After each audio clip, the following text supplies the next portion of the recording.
एक ऐसा नाम जो सदियों से जुल्म, तकब्बुर और बगावत का निशान बना हुआ है। और दूसरी तरफ एक नबी हजरत मूसा अलैहिस्सलाम, जिनके पास न ताज था, न तख्त, न लश्कर, बल्कि सिर्फ अल्लाह का पैगाम और यकीन। ये कहानी सिर्फ एक टकराव की नहीं है, ये हक और बातिल के बीच उस लम्हे की कहानी है जब समंदर भी अल्लाह के हुक्म पर रास्ता बन गया। कुरान हमें बताता है कि फिरौन ने बनी इसराइल को गुलामी में जकड़ रखा था। उनके बेटों को कत्ल किया जाता और औरतों को जिंदा छोड़ा जाता, जिल्लत के लिए। वो अपने आप को तुम्हारा सबसे बड़ा रब कहता था। उसका तख्त घमंड से बना था और उसकी सल्तनत खौफ से चलती थी। अल्लाह ने इसी अंधेरे में मूसा अलैहिस्सलाम को चुना। उन्हें हुक्म दिया गया, फिरौन के पास जाओ, वो सरकश हो चुका है। मूसा अलैहिस्सलाम अल्लाह के पैगाम के साथ फिरौन के दरबार में पहुंचे।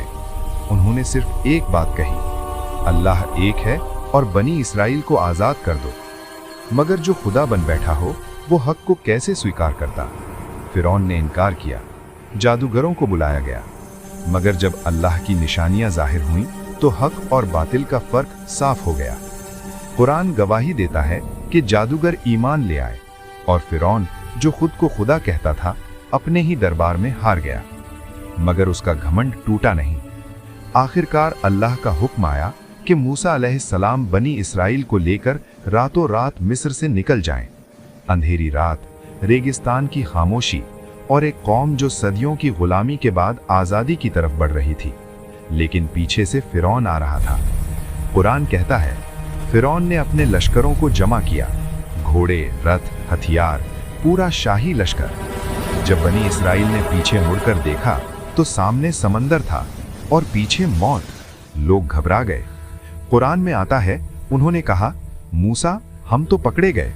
ये वो लम्हा था जहां इंसानी नजर के लिए कोई रास्ता नहीं था। मगर मूसा अलैहिस्सलाम ने वो जवाब दिया जो हर दौर के ईमान वालों के लिए मिसाल बन गया। कदापि नहीं, मेरा रब मेरे साथ है, वो मुझे रास्ता दिखाएगा।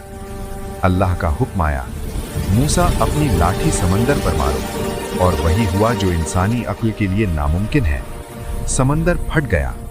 कुरान कहता है, पानी ऐसे अलग हुआ जैसे बड़े बड़े पहाड़, बीच में सूखी जमीन बन गई। बनी इसराइल उस रास्ते से गुजरने लगे। दाएं बाएं पानी की दीवारें थीं और बीच में अल्लाह की बनाई हुई राह।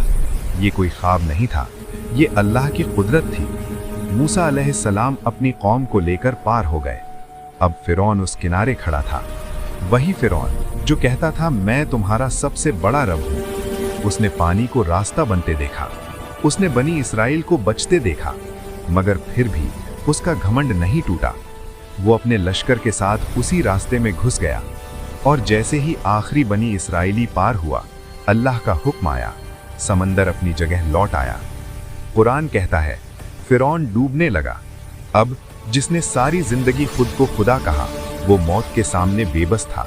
उसने कहा, मैं ईमान लाता हूं कि वही माबूद है जिस पर बनी इसराइल ईमान लाए, मगर अब देर हो चुकी थी। अल्लाह ने फरमाया, अब जबकि तू पहले नाफरमानी करता रहा और फसाद फैलाता रहा। फिरौन डूब गया, वही फिरौन जिसका नाम लोग कांपते हुए लेते थे। कुरान बताता है कि अल्लाह ने उसके जिस्म को बचा लिया ताकि वो आने वालों के लिए निशानी बन जाए। ये कहानी सिर्फ मूसा और फिरौन की नहीं है, ये हर उस दौर की कहानी है जहां जुल्म ताकत बन जाता है और हक अकेला खड़ा होता है।